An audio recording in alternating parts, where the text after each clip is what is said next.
You're about to hear a story of resilience, hidden strength, and justice served cold.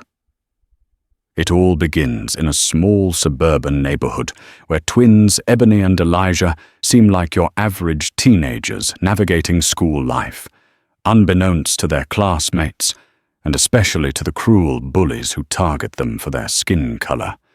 These twins have been practicing martial arts since childhood. What unfolds is a series of shocking confrontations, heartbreaking betrayals, and triumphant surprises that will keep you on the edge of your seat. Get ready to witness how racism is met with unstoppable courage, and how ignorance meets its ultimate reckoning. Ebony and Elijah Jackson were born minutes apart on a warm June morning in Philadelphia, Pennsylvania. Their parents, Donovan and Michelle Jackson, had met on the city's bustling Temple University campus, where both majored in social work. From the day the twins took their first breath, they were immersed in a loving, supportive environment. The Jackson household was a testament to unity. Family dinners were sacred, and heated debates on politics or social justice ended with laughter and bigger plans for community outreach. Despite the city's hustle, the twins enjoyed a childhood filled with warmth and hope. Growing up, Ebony and Elijah developed passions that set them apart from most kids in their neighborhood. Ebony was drawn to music.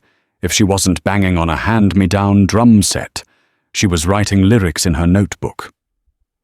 Elijah, on the other hand, gravitated toward sketching and painting, a skill he honed by studying the murals that enliven Philly's streets. Together they spent afternoons discovering hidden corners of the city, sometimes wandering into quaint coffee shops like the iconic La Colombe. Near City Hall, where they'd sip hot chocolate and observe passers-by for inspiration.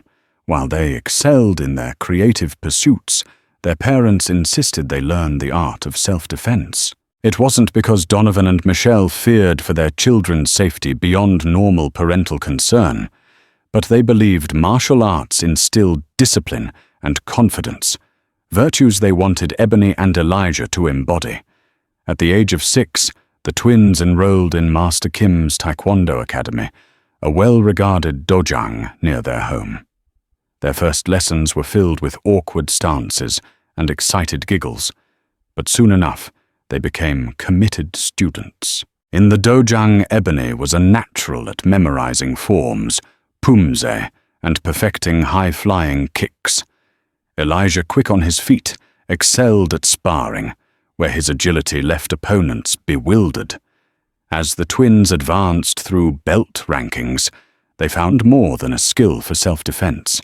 They found a space that encouraged mutual respect, discipline, and camaraderie. By the time they entered high school at 14, Ebony and Elijah had already earned their black belts. Yet outside the dojang, their humble attitudes kept their accomplishments under wraps. They didn't brag about the boards they'd broken or the trophies they'd won in statewide competitions. They simply returned home, balanced homework with chores, and indulged in their hobbies. Anyone from the outside might have seen them as mild-mannered, creative teens. By the time they turned 15, Donovan received an unexpected job offer that could significantly boost the family's financial stability.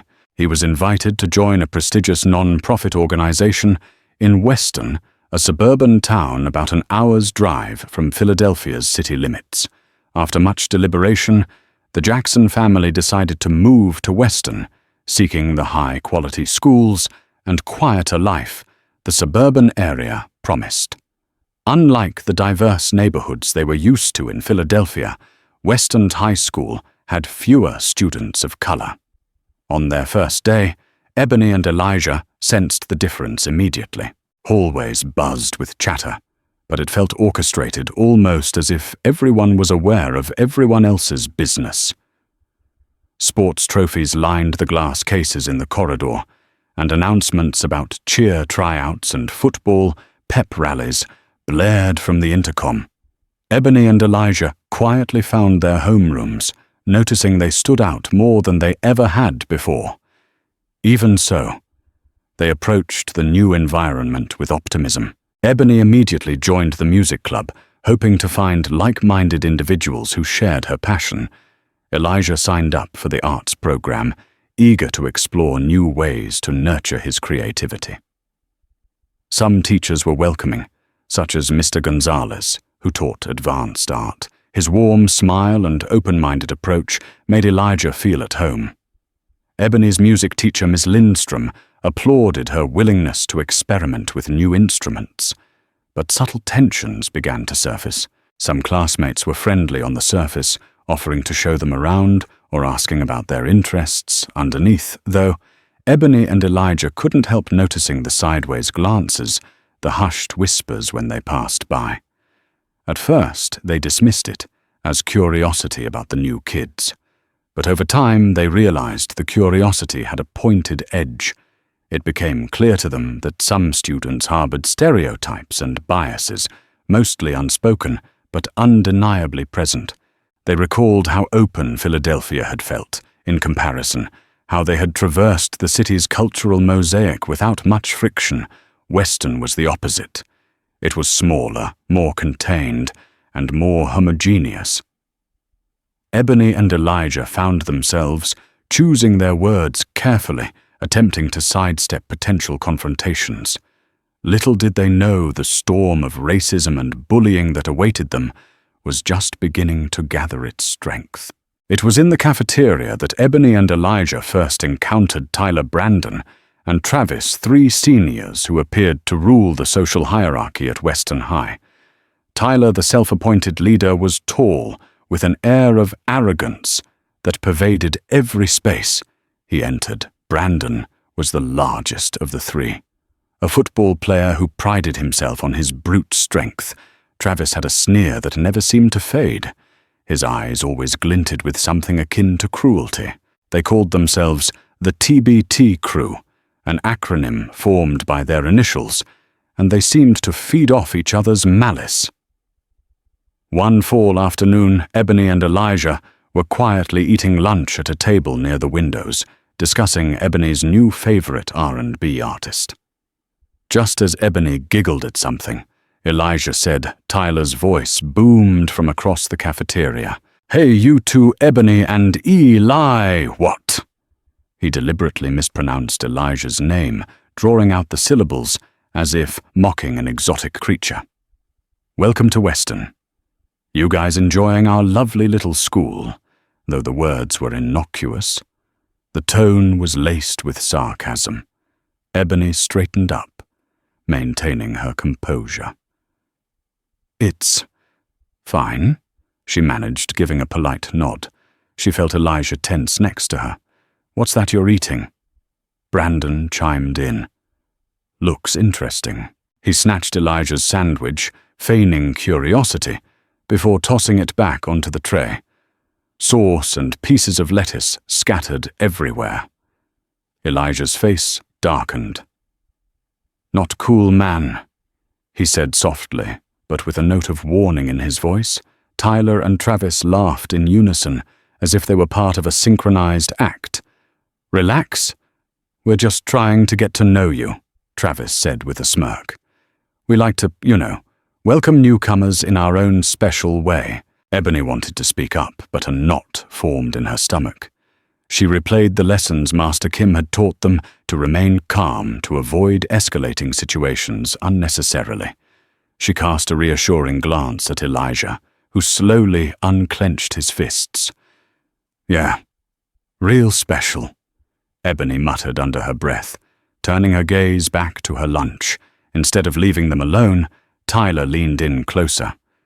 "I heard you two are from Philly," he said. "Must be. Interesting living out there. Any trouble?" He emphasized the word, his eyes flicking to Ebony's braids and Elijah's short-cropped hair. Elijah's jaw tightened, but Ebony calmly replied, "We loved our old neighborhood, met a lot of good people." Brandon and Travis snorted, exchanging a knowing glance with Tyler. None of them voiced an explicit slur in that moment, But the hostility was obvious. They loomed over Ebony and Elijah for a few more seconds, relishing the tension, before Tyler finally shrugged and gestured for the group to leave. As Ebony and Elijah watched them walk away, Ebony released a breath she hadn't realized she was holding. Elijah's eyes were still trained on the bullies, anger simmering beneath his cool exterior. The short confrontation had ended, but the memory of it stung. "Let's not let them ruin our day," Ebony tried to console him, placing a gentle hand on her brother's shoulder. Elijah nodded, but in his mind, he couldn't shake the feeling that this was just the beginning of something far more sinister. Over the following weeks, Ebony and Elijah's worst fears were confirmed.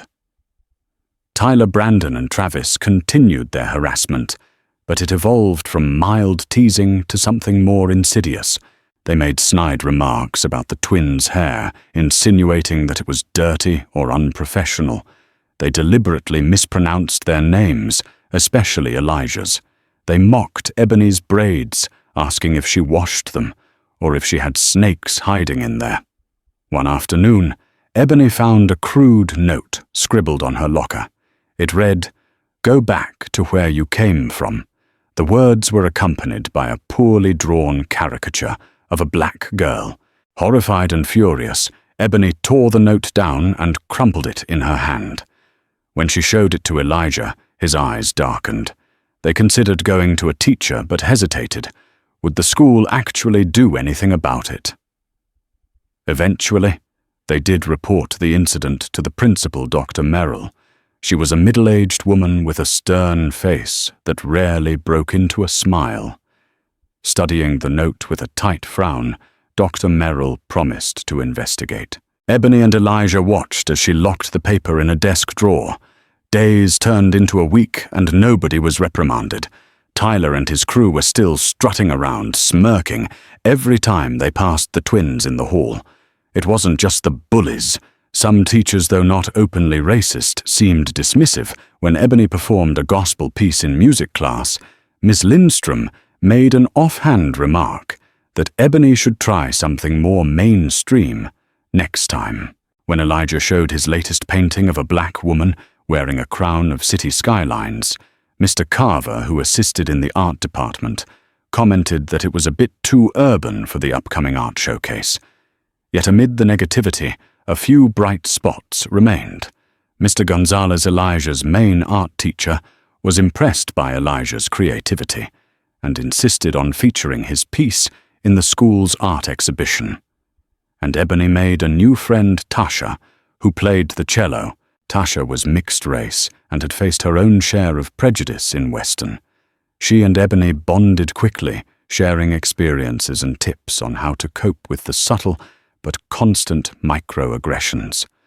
When Ebony shared her concerns about the bullies, Tasha told her, "Don't let them push you around.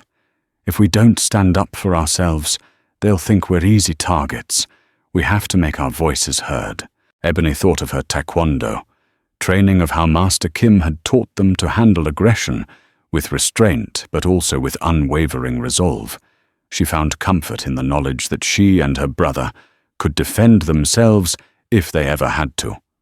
So far, they had chosen to walk away, praying the harassment wouldn't escalate to physical violence. But deep down, Ebony felt that if it did, she would be ready. Despite the growing tension at school, Ebony and Elijah excelled in their extracurriculars. Ebony's dedication to music earned her a coveted spot in the upcoming winter showcase, where she would be performing both a solo piece on the drums and a collaborative number with Tasha on cello. Elijah's artwork, a series of acrylic portraits capturing the vibrancy of black culture, was set to be displayed at the same event. In the evenings after homework was done, the twins headed to a local taekwondo center that was smaller than Master Kim's academy, but still respectable. The head instructor, Miss Yun, quickly realized their talents and often asked them to help demonstrate techniques for the younger students. This sense of belonging and admiration from their taekwondo community stood in stark contrast to to the hostility brewing at school. Still, Ebony and Elijah kept their martial arts background to themselves within the halls of Western High. They never felt a need to brag about it, partly because their training emphasized humility, and partly because they feared that revealing their black belt skills might provoke the bullies even further. However, a classmate named Justin, an inquisitive sophomore who rode the same bus, once spotted them walking out of the Taekwondo center in their uniforms. Excited, he asked them about it, but Ebony and Elijah politely deflected his questions. They weren't ashamed, they just didn't want the information to land in the wrong ears. Yet rumors have a way of traveling within a few days. Justin casually mentioned at lunch, "Hey Ebony, how's that karate stuff?" Ebony tried to hush him, but a few other students overheard. Some were impressed, but many were skeptical. The rumor that Ebony and Elijah did some kind of martial arts circulated in hushed tones. Tyler, Brandon, and Travis dismissed it as nonsense, mocking the idea that these soft-spoken city kids could pose any real challenge. The tension came to a head in the school's locker rooms. One Friday afternoon, Elijah was changing into his gym clothes when Brandon, who shared the same gym period, approached with a snide grin. "Heard you think you can fight," Brandon sneered deliberately, knocking Elijah's shoes off the bench. "What's that?" "Kung Fu." Elijah looked up, eyes narrowing. "It's Taekwondo," he responded curtly. His heart pounded, a mixture of anger and caution racing through him. Brandon laughed loudly, drawing the attention of nearby students. "Yeah, we'll see about that." He stepped closer, towering over Elijah. "I don't like liars. I've never seen you fight, so as far as I'm concerned, you're just pretending. And guess what? You're not fooling anyone." A group of onlookers began to form, some with excitement, others with dread. Elijah clenched his jaw, swallowing the urge to lash out. He reminded himself of his training. Violence was the last resort. "Just leave me alone, Brandon," he said quietly, pulling on his gym shirt. Brandon's scowl deepened as he reached out, grabbing Elijah by the collar. "What if I don't, Philly boy? What are you going to do about it?" For a moment, time seemed to freeze. Elijah's instincts kicked in. He knew precisely how to twist out of the grip, how to subdue an aggressor without causing too much harm. But a voice in his head, Master Kim's voice, echoed, "Act only in self-defense and remember your consequences." The tension broke when Coach Daniels blew his whistle, calling everyone out onto the basketball court. Brandon let go reluctantly, muttering under his breath, "You better watch yourself," before stalking off with a last threatening glare. Elijah exhaled a shaky breath. The reprieve felt temporary, like an unexpected ceasefire before a larger battle. In that moment, he realized just how close he had come to unleashing his training, and how high the stakes would be if he ever did. Over the next few weeks, Ebony and Elijah's lives became a study in contrasts.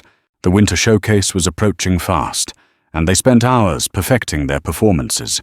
Ebony fine-tuned her drumming, often practicing at home with headphones to avoid disturbing the neighborhood.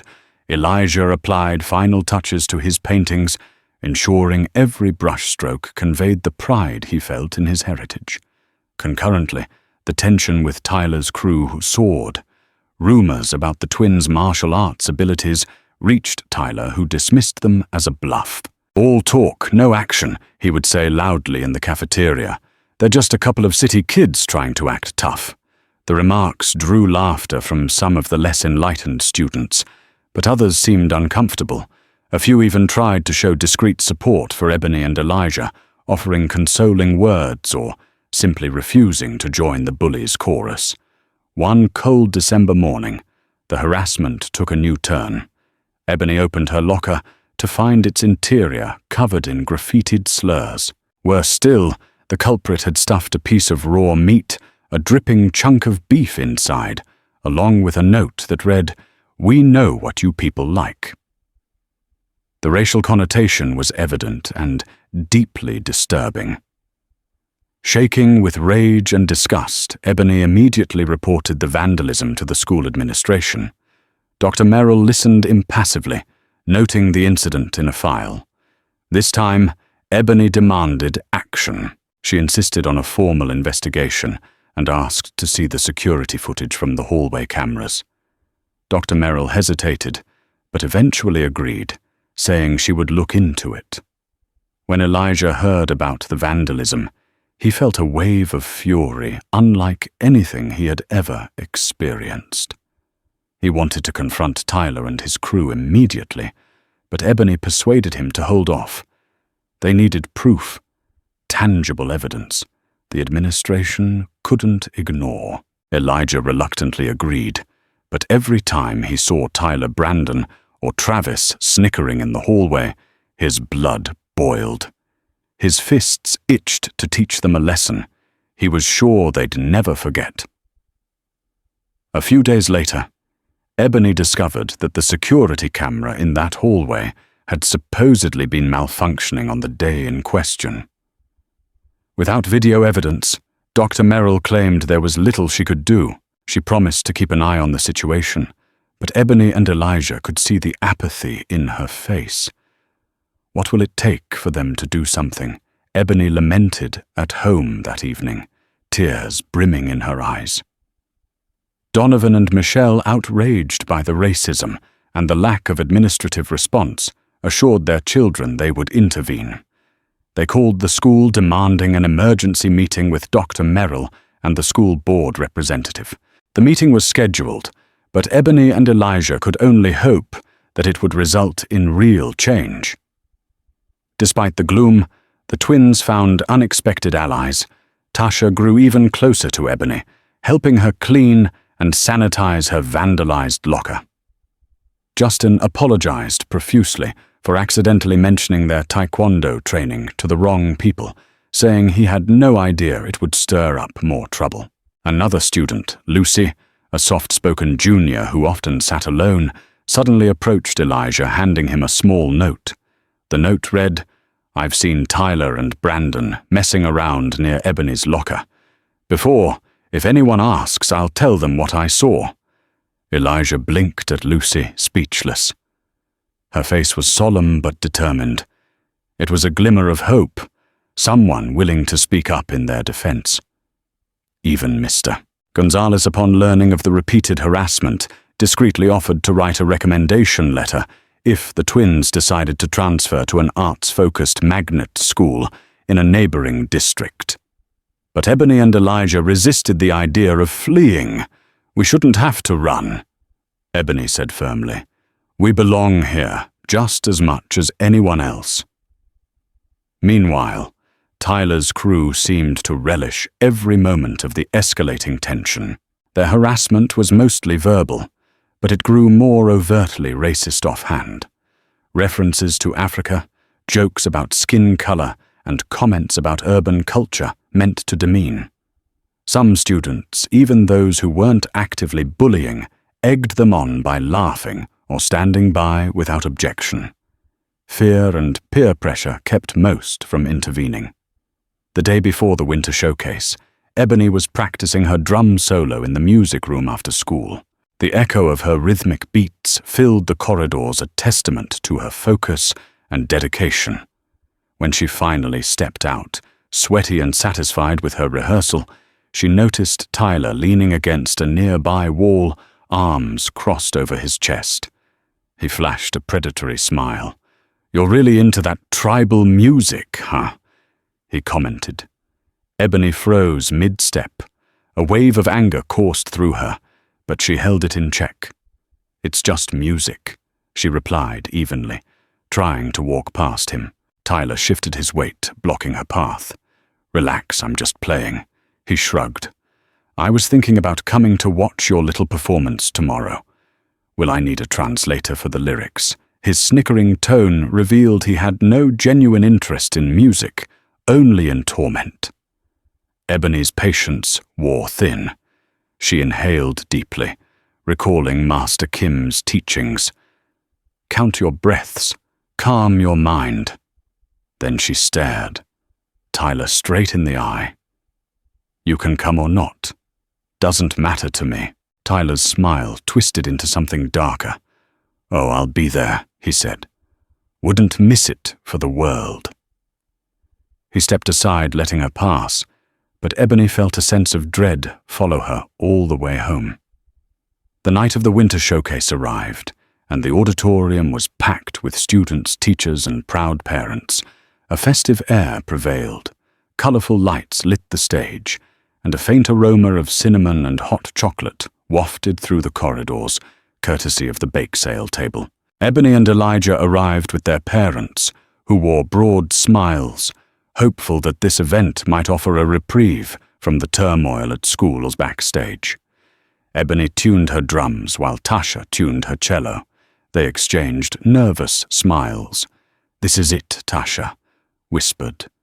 Ebony nodded, her fingers trembling slightly with excitement and anxiety. She glanced at the audience through a gap in the curtain, spotting her parents, and Elijah seated in the third row. She also saw Tyler Brandon and Travis sitting near the back, whispering to each other. Their presence felt like a shadow looming over her performance. Still, when it was her turn, Ebony took the stage. She performed a stunning medley, beginning with a soft snare, build-up that crescendoed into a thunderous display of skill. The audience was entranced, clapping and cheering as she finished. Next, Tasha joined her for a hauntingly beautiful piece that merged the deep resonance of the cello with the rhythmic pulse of Ebony's percussion. Together they earned a standing ovation. Meanwhile, Elijah was just as nervous about his art display in the adjacent gallery hall. School administrators had arranged an exhibition to showcase the best student artworks. Elijah's pieces were front and center, bold portraits celebrating Black culture women in vibrant head wraps, men in regal poses, children dancing in joyous scenes. The exhibit drew praise from many attendees who admired the colors and the strong statements the images conveyed. But Tyler's crew wandered through the gallery, making loud, mocking comments. Brandon muttered something about the weird city style, while Travis snickered, pointing out the outdated clothing on the painted figures. Elijah pretended not to hear them, calmly discussing his work with a local reporter from the Western Gazette who came to cover the showcase. The culminating moment arrived when Ebony, done with her performance, joined Elijah in the gallery. Their parents stood nearby, beaming with pride. A sense of validation washed over them. No amount of harassment could erase their talents or their passion. Suddenly, a commotion erupted near the largest painting, a striking piece that depicted a Black woman standing tall against a backdrop of historical injustice. Tyler and Brandon were standing in front of it, their expressions twisted with scorn. Without warning, Tyler grabbed one corner of the canvas and gave it a tug, dislodging it from its easel. Elijah's heart lurched. He rushed forward just as the painting hit the floor. A cacophony of gasps filled the hall. "Oops," Tyler said, with a mock-innocent expression. I guess it fell. Elijah stood frozen, staring at his damaged painting. Tears pricked at the corners of his eyes. Ebony, sensing her brother's anguish, stepped forward, adrenaline coursing through her veins. Onlookers formed a circle, half expecting a brawl. "What's your problem, Ebony?" hissed her voice, vibrating with barely contained rage. Tyler sneered. "Problem? I don't have a problem. You do." His eyes flicked around, soaking in the attention. He seemed almost excited that a confrontation was brewing. Brandon stood by, grinning before Ebony or Elijah could respond. Ms. Yoon from their Taekwondo center, who had come to watch their performances, stepped in front of them. She cast a stern glance at Tyler, then turned to Ebony and Elijah. "Don't let anger control you," she whispered, her voice calm but urgent. "If he wants a fight, He shouldn't get it. Not here. Ebony's hands balled into fists, but she willed herself to remain still. Meanwhile, teachers rushed over scolding Tyler and picking up the fallen painting. Dr. Merrill hovered in the background, a look of horror and frustration on her face. The event ended in an uncomfortable hush, leaving Ebony and Elijah distraught by the callous destruction and hateful behavior that overshadowed their big night. The bitter chill of January seeped through the cracks of Western High's windows, frosting the corners with tiny crystals. The holiday cheer had long faded, replaced by grey skies and exams. But for Ebony and Elijah, something darker loomed beneath the cold, a gnawing, restless anger that had taken root in their hearts. Elijah sat in his room that morning, staring blankly at the frayed edges of his ruined painting. The tear Tyler had caused during the showcase still ran across the canvas like a scar splitting the proud image of a black woman rising through struggle. He had tried repairing it, tried repainting over the damage, but the jagged line remained. No amount of touch-up could erase the malice behind what had been done. Beside him, Ebony practiced on her drum pad, the rubbery thuds, sharp and aggressive. Her rhythm was off too fast, too tight. Each strike felt less like music and more like pressure boiling through her fingertips. Neither of them had slept well since the winter showcase, and then came the final straw. It was a Tuesday morning when Tasha found Ebony in the library. Her face was pale, her hands shaking slightly as she held her phone. "They got Justin," she said. Ebony's blood turned cold. "What do you mean, got him?" Tasha glanced around, lowering her voice. "Tyler and Brandon cornered him by the bike racks before first period. Said he was talking too much. He tried to walk away, but they hit him. Ebony busted his lip, gave him a black eye." The words hit like a blow to the gut. Ebony rose from her seat so quickly the chair tipped over behind her. "Where is he?" "In the nurse's office," Tasha said, voice tight. Ebony raced through the halls with Tasha trailing behind her, heart pounding in her ears. How had it come to this? Justin, the quiet, sweet sophomore, who had done nothing but tell the truth. The boy who had noticed their strength and treated them with admiration rather than fear. He wasn't a fighter. He didn't know how to protect himself, and now he'd paid the price for standing beside them. In the nurse's office, the sterile scent of antiseptic couldn't mask the bruised injustice on Justin's face. His lower lip was swollen and split, a small smear of blood still crusted on his chin.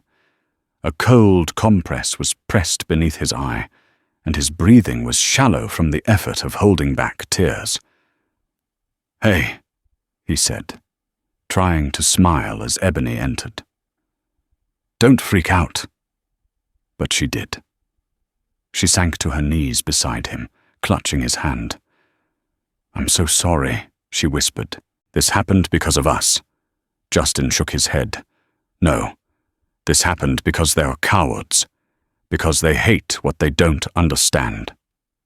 Elijah arrived moments later, his face hard as stone when he saw Justin.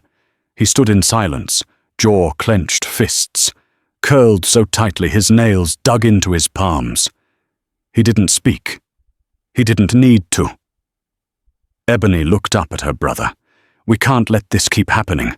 Elijah's voice was low, trembling. "No, we can't."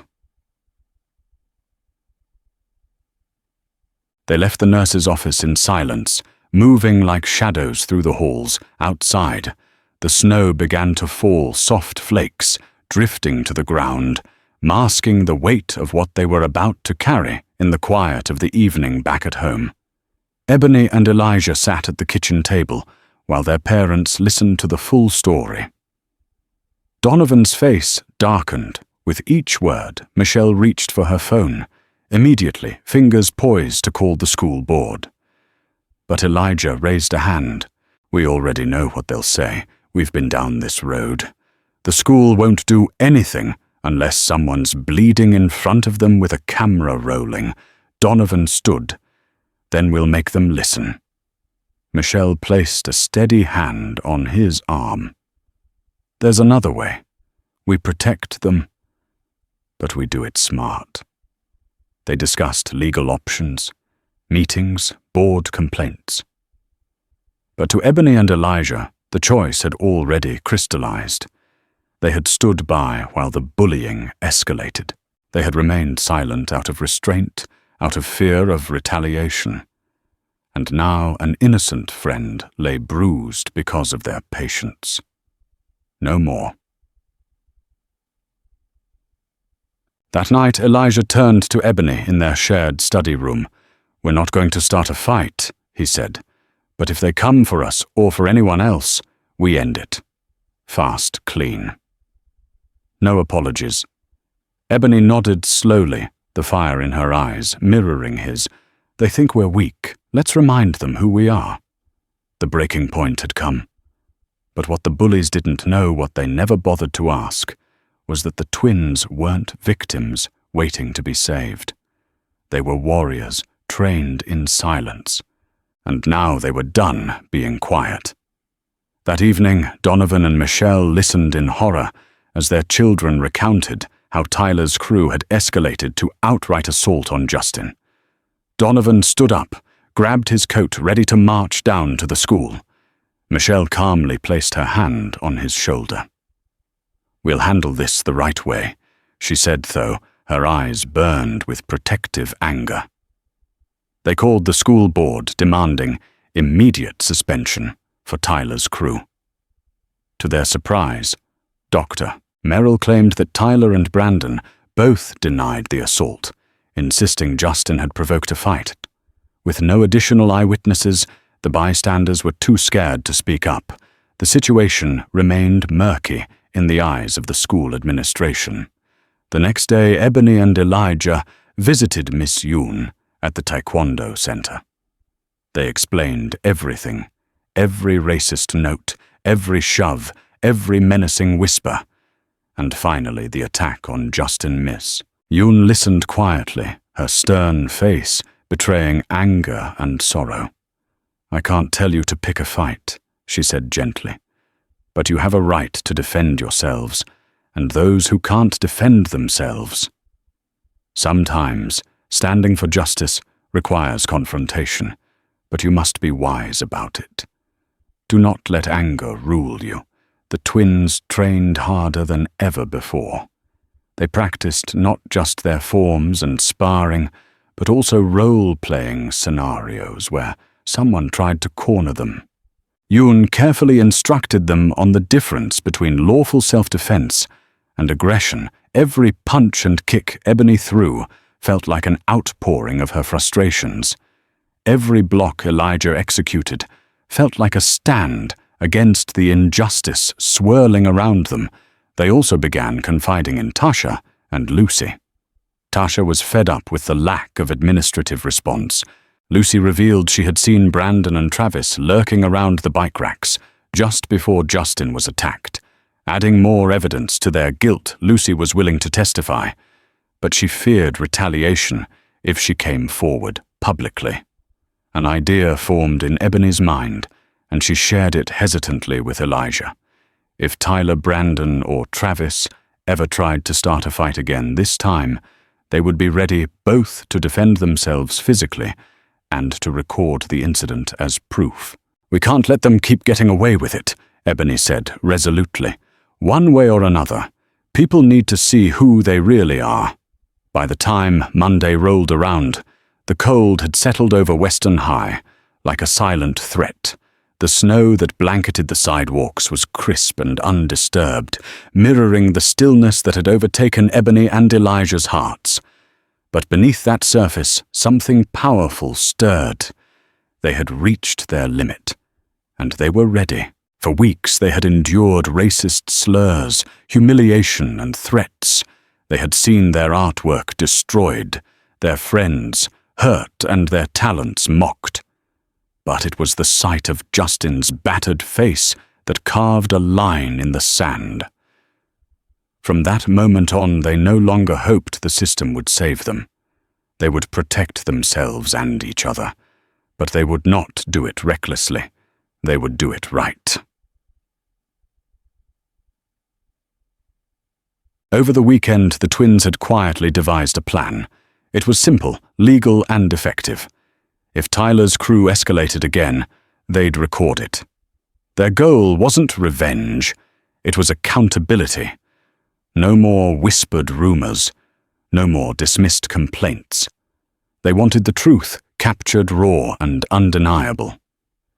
Elijah's old smartphone, barely held together by a cracked case and duct tape, would serve as their key witness.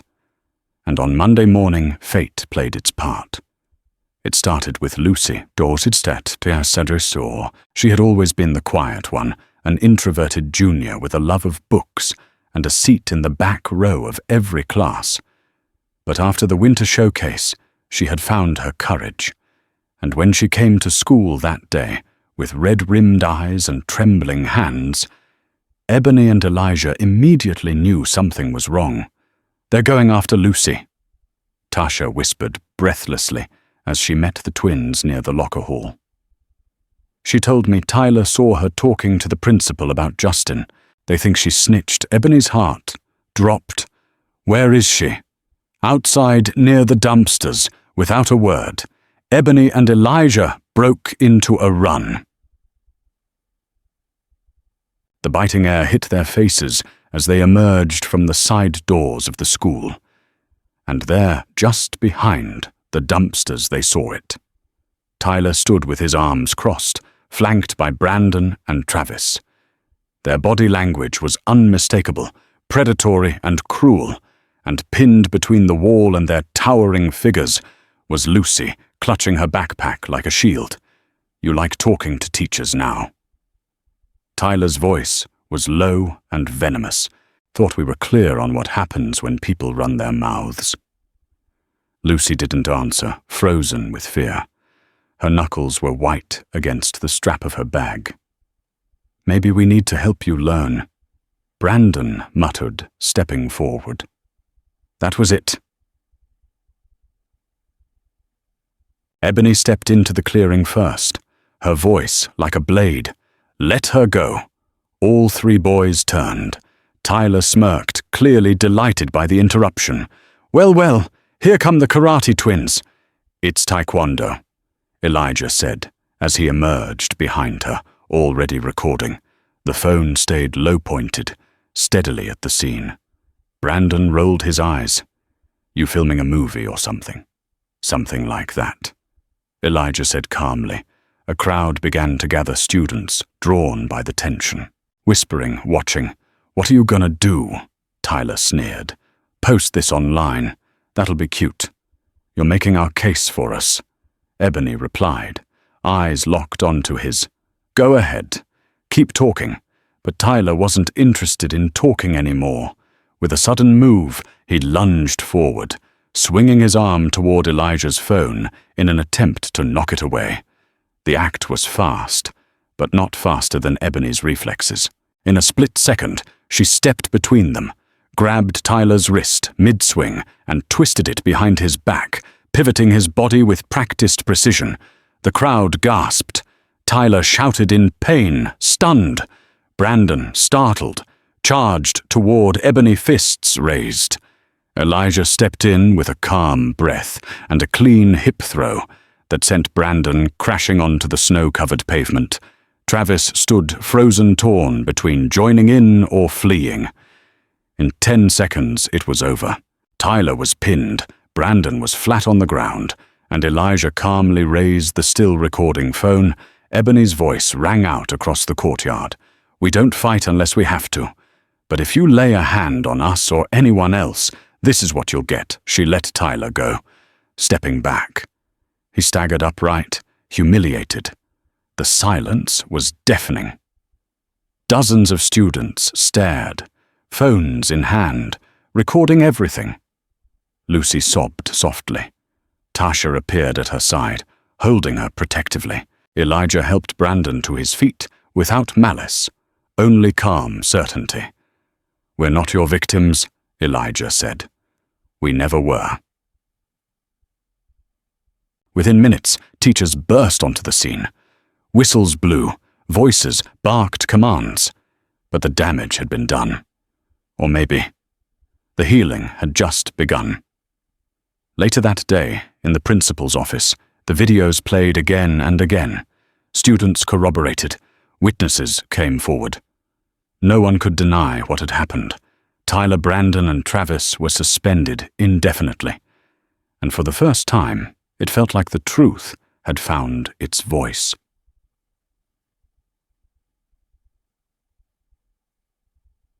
That night, as Ebony and Elijah sat at their kitchen table, the weight in their chests had lightened, not because they'd fought, but because they had chosen their moment, because they had done it with purpose. With clarity, with honor. "I didn't want it to go this way," Elijah murmured. "I know," Ebony said, "but we showed them who we are." He looked at her and nodded. "And who we'll always be." The air in Western High the next morning was different. Where there had once been whispered slurs and sidelong glances, there was now silence, almost reverence. Students moved through the halls in tight clusters, glancing cautiously at Ebony and Elijah as they walked. Some nodded in quiet respect. Others looked away, ashamed. The video of the confrontation had gone viral within hours. Shot from 3 different angles and shared across social media platforms, it captured everything: Tyler's aggression, the assault on Lucy, the precision with which Ebony and Elijah responded, and the stunned reaction of the crowd. There was no ambiguity anymore. Western High had seen the truth, and it couldn't be unseen. Principal Merrill called an emergency assembly. Her usually stern demeanor was tighter than ever, and her carefully chosen words hung in the auditorium like smoke. "We are aware of a serious incident involving multiple students. The administration is currently investigating and working with the local police to ensure that every student feels safe and protected." But the crowd knew what that meant. Tyler, Brandon, and Travis had been suspended indefinitely. Whispers flew that charges were being considered, especially after it was revealed they had harassed Lucy and physically attacked Justin just a week earlier. The school board, under public scrutiny, could no longer look away. Even Tyler's father, a long-time board member, had been pressured to recuse himself from the case entirely. What had once been a protected clique of bullies now stood publicly exposed. And for the first time in a long time, students like Lucy, Tasha, and Justin felt seen.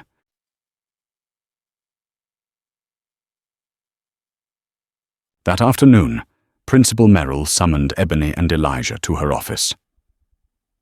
Their parents were already waiting. Donovan and Michelle Jackson, calm but firm, sitting with arms crossed and eyes sharp. A school counselor was also present, along with Mr. Gonzalez, who had quietly advocated for the twins throughout their time at Weston.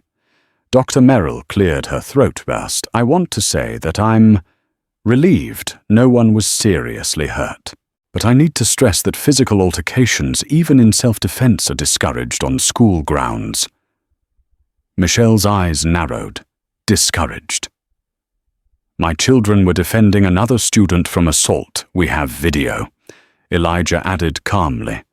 "Multiple angles. We only acted when Lucy was in danger." Dr. Merrill nodded slowly. "Yes, and those recordings have helped clarify everything. I've shared them with the school board and the district safety officer. You will not be punished. In fact, I'd like to apologize." The room went still. Donovan tilted his head. Come again. Dr. Merrill sighed, folding her hands on the desk. We failed to act sooner. There were complaints, reports, and I didn't follow through with the urgency they deserved. I see that now, and I'm sorry. It wasn't everything. But it was something Elijah looked over at Ebony, who gave a small nod. We accept your apology, Ebony said softly. But this can't happen to someone else. The next Justin might not have us there to help.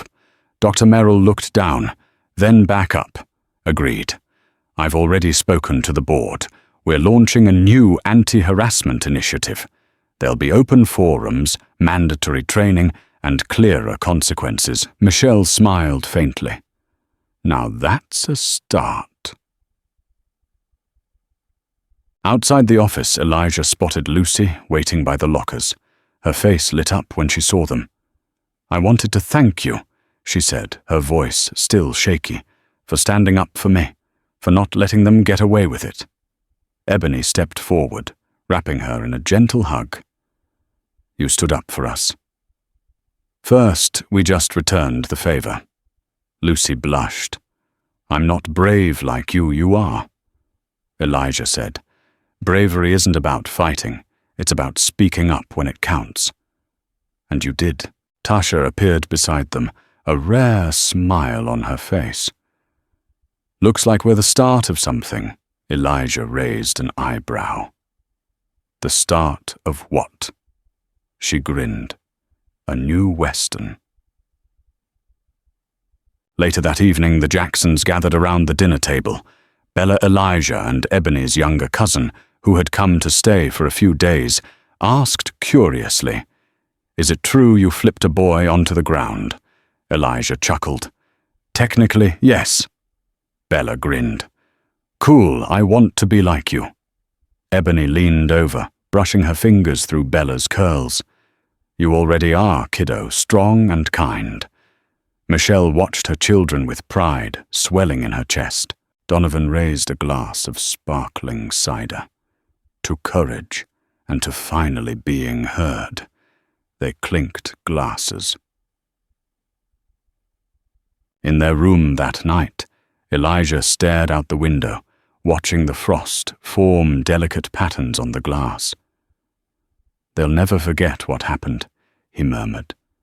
Ebony nodded, folding her arms as she leaned beside him.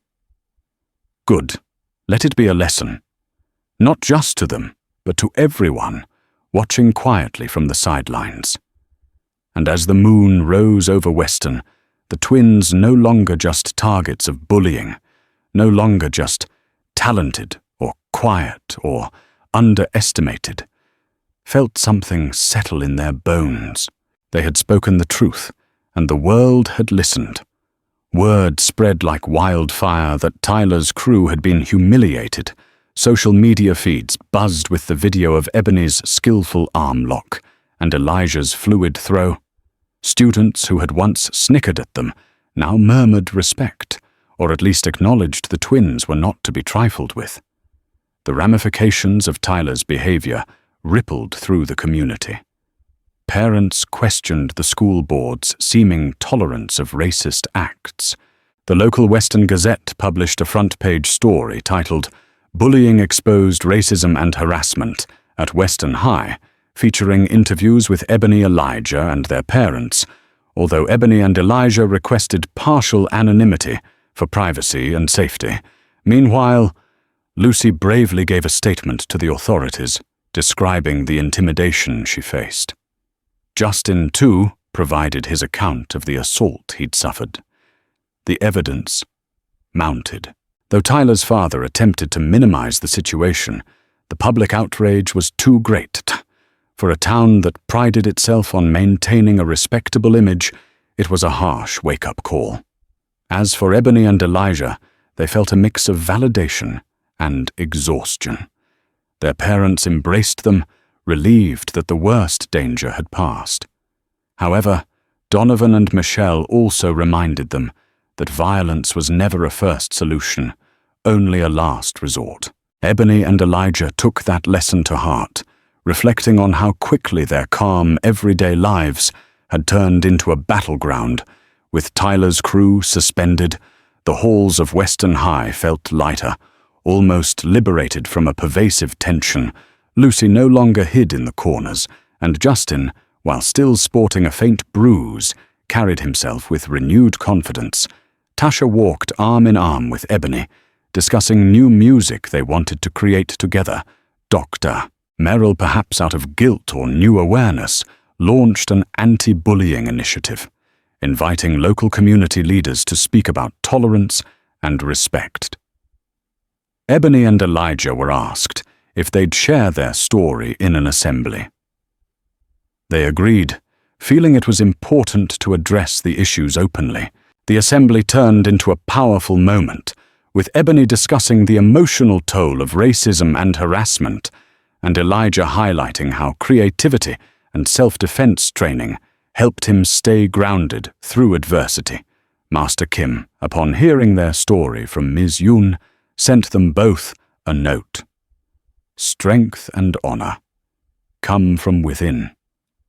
I'm proud of you for finding balance between humility and justice. It warmed their hearts, reminding them of the supportive community they still had back in Philadelphia. Outside of school, Ebony continued her drumming, venturing into new genres. Elijah completed a new painting to replace the one Tyler had damaged, a grander, more vibrant piece, celebrating Black excellence, featuring a triumphant figure rising against a background of adversity. He titled it Unbroken, and dedicated it to Justin and Lucy for their courage. By the spring semester, Ebony and Elijah had found their footing. Their friendships grew stronger, their talents continued to shine, and the atmosphere at Western High shifted toward a more inclusive dialogue. While racism and bullying couldn't be erased overnight, the twins' willingness to stand up had forced a spotlight on the problem, giving others the courage to speak out. On a breezy Saturday in April, the Jackson family hosted a small gathering at their home, inviting Tasha, Lucy, Justin, Ms. Yoon, and even Mr. Gonzalez. It was a celebration of resilience. They laughed over grilled food, played music, and shared stories of the changes that had taken place at school. Lucy, smiling shyly, admitted she felt safer than she ever had. Justin announced he was joining the track team, inspired by Elijah's discipline. Tasha revealed she had written a new cello composition, dedicated to Ebony, toward the end of the gathering. Ebony and Elijah slipped away to the backyard. The sun dipped below the horizon, painting the sky in purples and oranges. We've come a long way, Ebony mused, leaning against a tree. Sometimes I miss Philly, but I feel like we're making a difference here. Elijah nodded, gazing at the skyline of their suburban neighborhood. Funny how life pushes us into battles we never wanted, he said softly. But maybe those battles show us who we really are. Ebony smiled, recalling their first hesitant steps into Master Kim's dojang years ago. They had learned more than just kicks and punches. They had learned courage, discipline, and the power of standing up for what's right. And in doing so, they had forged a path that, while turbulent, led to a more accepting environment for themselves and for others. This story of Ebony and Elijah shows us that when courage and justice align, powerful change is possible. Through their artistic talents and unwavering resolve, these twins confronted racism head-on, refusing to let ignorance overshadow their dignity. Their martial arts skills were never about seeking violence, but about defending what is fair and right. In the end, their stand exposed prejudice for all to see, inspiring an entire community to rethink its silence and complicity. If their journey moved, you please remember to like this video, share it with someone who needs a reminder that empathy can conquer hate, and subscribe to our channel for more stories of resilience and transformation. Together, we can raise our voices against injustice and celebrate those who dare to dream of a more inclusive world.